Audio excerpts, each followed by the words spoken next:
Muitas pessoas mesmo,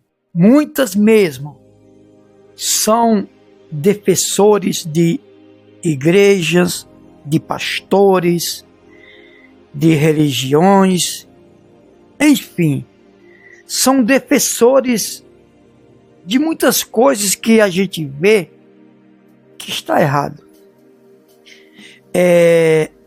Eu quero dizer para vocês que a palavra de Deus, ela é uma revelação, ela é uma profecia, viu?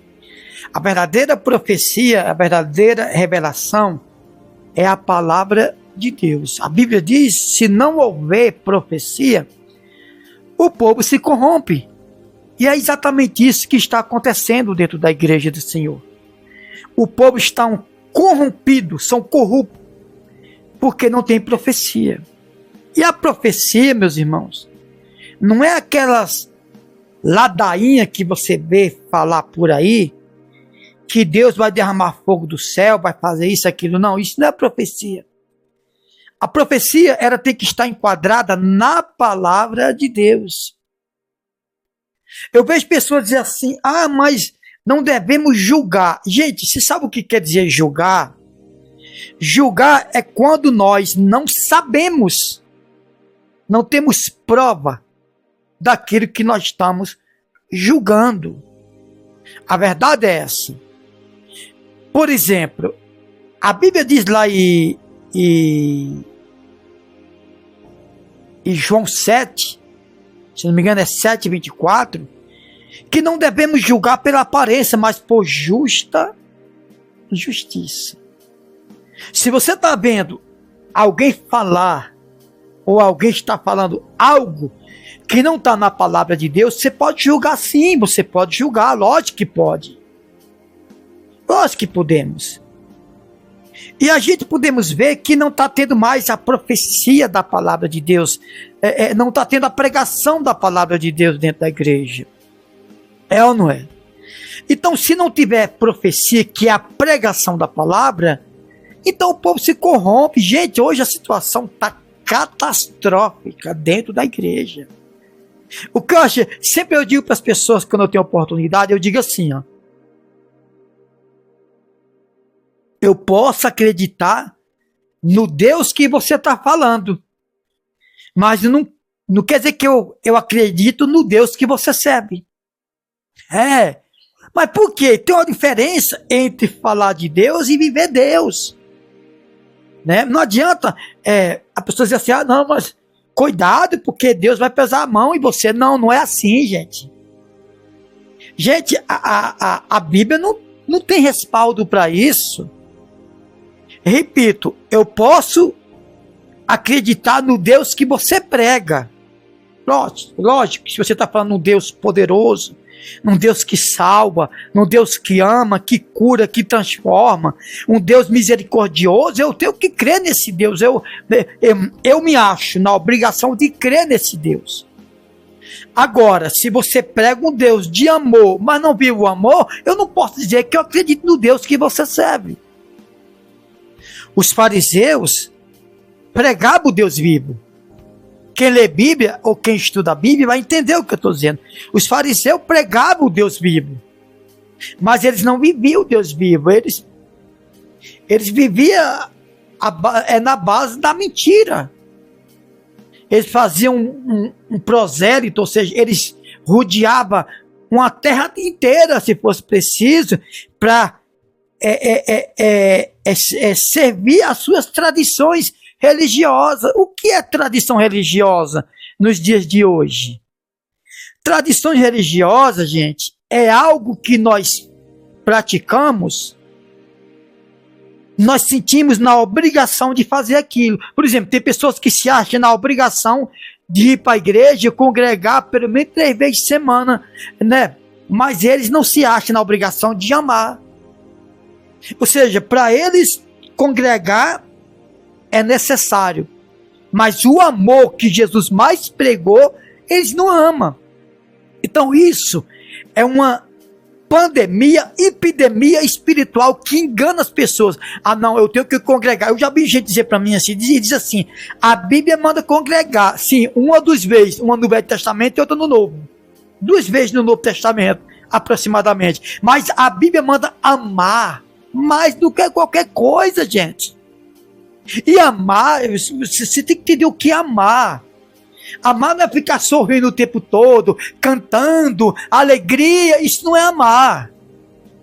A Bíblia diz que amar é você carregar o fardo um dos outros. Aliás, a Bíblia diz que aquele que ama não pensa em si próprio, pensa no próximo. Imagina, então as igrejas hoje estão, eu não vou dizer que estão lascadas, porque eu não uso muito essa palavra, mas estão arrebentadas. Então ou não estão? Porque ninguém mais prega perdão, ninguém prega mais amor, ninguém prega mais... por exemplo, quer ver uma coisa?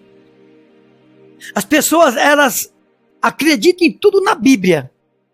Elas acreditam que Deus cura, que Deus salva, que Deus liberta, que Deus transforma, porque está na Bíblia. Mas as pessoas não acreditam que a Bíblia, que os apóstolos e Jesus vivia de ajuda. Se você for lá para Lucas capítulo 8, mulheres que mantinham Jesus e os apóstolos. Quando você fala de oferta, eu não digo nem do dízimo, gente, porque o povo acha que o dízimo era da lei. Não, o dízimo foi 500 anos antes da lei. Porque Abraão existiu há 500 anos antes de Moisés e a lei veio do tempo de Moisés. Mas as pessoas elas acham que quando a gente fala de oferta, é porque o pastor está interessado. Então já é um sistema religioso, que a pessoa crê no milagre, mas não crê que a oferta é de Deus, que está na mesma Bíblia que fala do milagre. Gente, as coisas que eu mais observo, por isso que eu digo para vocês, a palavra de Deus é uma revelação. Por isso que Jesus disse que muitos vão dizer assim, Senhor, nós comemos, nós bebemos, expulsamos demônio em teu nome. Jesus vai dizer, eis que eu não vos conheço. Mas a Bíblia diz que Deus conhece o coração de todos, Deus conhece todos, mas quando Jesus diz, afasta de mim, que eu não vos conheço, Jesus está dizendo, não conhece como filho ou como filha, para poder entrar no céu. Até porque Jesus conhece tudo e todos. Mas muitos diziam, Senhor, vão dizer, nós comemos, bebemos, expulsamos demônio em teu nome, fomos na igreja, congregamos, cantamos, ora, Jesus vai dizer assim, afasta de mim que eu não vos conheço. Mas Jesus conhece todos, mas não como filho, por isso que ele diz, afasta de mim que eu não vos conheço. Irmãos, o apóstolo Paulo, ele chegava numa cidade, ele mudava a situação daquela cidade. Hoje eu já pesquisei sobre as quantidades de igreja na cidade. Tem igreja que tem mais de 200 igrejas numa cidade e a cidade não muda. Sabe por quê? Porque o que muda a situação de um lugar é o amor, gente, a graça. E amor, repito, não é ficar mostrando os dentes, gritando, sorrindo, oh, te amo. Isso não é amor. O amor não consiste em palavras. O amor consiste em prática, em atos, em atitudes. A gente vê que as igrejas hoje vivem apenas de congregar e prega mais a lei do que a graça. Aliás, já tiraram o direito da pregação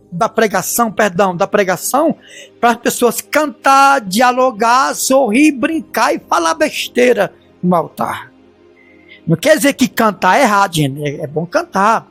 Aliás, a Bíblia menciona uma vez, se eu não me engano é Mateus 24, que Jesus, antes da ceia, cantou o hino com os apóstolos. Uma vez que a Bíblia menciona. Qual é mencionado? Quer dizer que nós não devemos cantar? Devemos, mas a pregação é o principal alvo. É o principal propósito de um culto. Se não tiver profecia, o povo se corrompe. Aí tem gente que canta. Já virou até um curió. Um sabiá. Né? Já viu uma sabiá? Lá no Nordeste tem um pássaro chamado fura-barreira. Quem lembra? Você que é no Nordeste, fura a barreira. A bichinha vai lá no barranco, na barreira né? Vai bicando ali até furar um buraco ali na barreira. O sabiá, o pica-pau, né? O tucano. Então, as pessoas cantam demais, mas, gente, deixa eu dizer para vocês, você não está entendendo o evangelho até hoje. Por falar assim, não, mas a música liberta, me mostra na Bíblia isso. Ah, não, é porque Saul contava endemoniado, Davi vinha, cantava e ele acalmava. Não, ele acalmava, ele não se libertava. A prova disso é que no outro dia ele estava possesso de novo, lá vinha Davizinho com a harpa para tocar. E outra coisa, o que Davi tocava não era hino de hoje, desses de hoje, não. Não era nem música cantada, naquele tempo não tinha música quase cantada, tinha apenas toque de harpa, de flauta, coisas semelhantes. Então, nada liberta a gente a não ser a palavra, nem a oração liberta como a palavra. Eu tenho uma mensagem aqui que diz assim, que nós somos libertos pela obediência à palavra de Deus. Tem gente que canta o dia todo, é o dia todinho, e nada muda. Sabe por quê? E não vai mudar. Sabe o que é? Eu oro e jejum o dia todo, não vai mudar. Sabe por quê? Porque Jesus disse, misericórdia eu quero e não sacrifício. Misericórdia eu quero e não sacrifício. Jesus, ele quer misericórdia, gente. Jesus diz, o que adianta ajudar alguém que tem como te dar em dobro, te pagar o triplo dobro? Ajudai aquele que não tem como te pagar. Jesus disse, ajudai uns aos outros, amai uns aos outros, como eu vos amei. Fazei para os homens aquilo que você quer que os homens façam por você. Aí tem crente andando atacado no meio da rua, né? Atacado no meio da rua. Gente, eu vou falar uma coisa aqui que você vai entender. Você sabia que tem crente que para fazer sexo tem que furar um buraco no lençol? Eu conheço gente assim, eu conversei com gente assim. Porque acha que, gente, quando Deus olha para você, não vê roupa em você não, vê você pelado, nu. Deus, ele não vê você vestido, vestida, não. A Bíblia diz que Deus, ele olha para o seu coração, o que é o coração? Pensamento, desejo, sentimento, nossas boas atitudes é o pensamento, é o nosso coração, nossas maus atitudes é o nosso coração também. Temos que entender a palavra, senão, o que vai acontecer? Eu acho que foi Pedro que disse que Jesus é pedra angular para aqueles que crêem de verdade, mas é pedra de tropeço. O que é pedra de tropeço? Eu já tropecei numa pedra e arrebentei a cabeça do dedo. É uma pedra de tropeço. E pedra angular? Era uma pedra que era queimada, o povo de Israel queimava para poder construir um edifício, um prédio, ou uma muralha naquele tempo. Se aquela pedra fosse queimada e não se desmanchasse com fogo, aquela pedra servia para ser uma pedra angular. A pedra angular, ela mantém um edifício, ela mantém uma construção de pé. E a pedra de tropeço? Você tropeça, cai, bate a cabeça e morre. Arranca a cabeça do dedo. Jesus é essas duas pedras. Totalmente diferente, é ou não é? E a Bíblia diz que muitos tropeçam nele, porque tem gente que ouve a palavra de Deus e interpreta totalmente errado. Vamos cantar, vamos cantar, vamos cantar. Você vai morrer cantando de fome, endividado, na miséria, doente, com ódio no coração. É isso mesmo, gente. Porque é a palavra de Deus que liberta. Você tem que aprender isso enquanto é tempo. Você nunca mais ouviu falar da grande tribulação na igreja, do juízo final, de arrependimento. Você não escuta mais isso, gente. Isso é um ato profético que eu estou profetizando para você, revelando e profetizando para vocês, irmãos. Engraçado que os crentes dessa linha dos católicos, os católicos acendem vela, reza o terço, o rosário, a imagem de escultura, porque são idólatras. Não tem crente falar isso com os católicos, mas eles adoram campanhas, corrente, parece bicho de estimação, só vive campanha. Ou melhor, e corrente, parece político, só vive campanha.